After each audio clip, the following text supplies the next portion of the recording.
my next tattoo is actually going to be the National Eating Disorder Awareness symbol somewhere on me. Just have to figure out where and when I'm going to get it, because I've gotten questions about my chest tattoo as well. Like, why did you get the hawk moth on your chest? Da da da. And this is, my rebirth piece.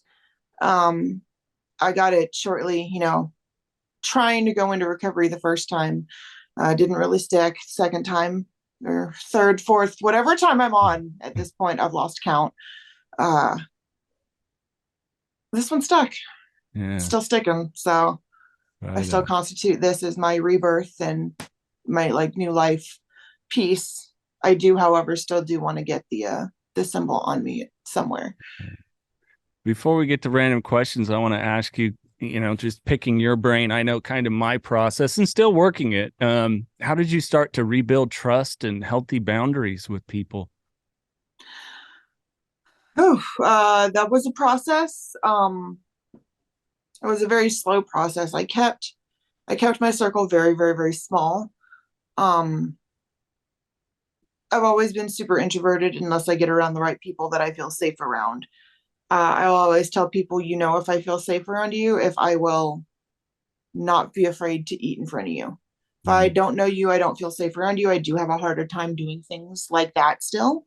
But people that I feel safe around, I have no problem talking about going to get food or going to get food with you.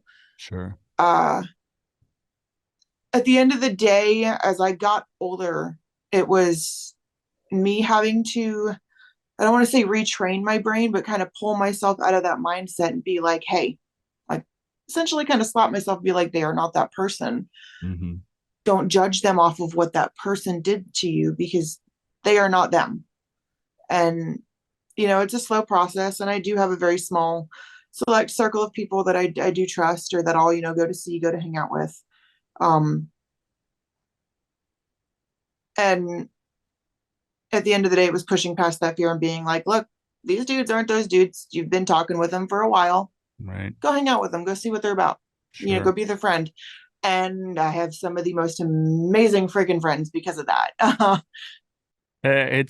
It's hard, because I had to go through it too. That and a lot of people did me a favor. I don't know about you with it, because a bit different. My primarily disease and drug of choice, so to speak. Alcohol is like this social thing. But once I really Right. got out of that and doing that, some people just went away. They just did me the favor and they went away.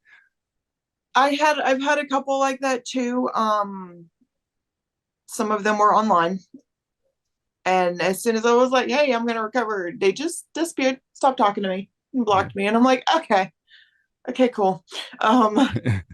Or as soon as I got better, those friends kind of pulled away because they couldn't, I don't want to say get that control over me, but get that control over me because I had food going to my brain now.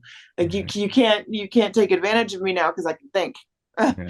Like, This is the Knockin' Doors Down podcast, featuring celebrities, experts, and everyday people who have overcome adversities, including addiction, mental health, and trauma, to live purposeful lives. And that's what Knockin' Doors Down is all about.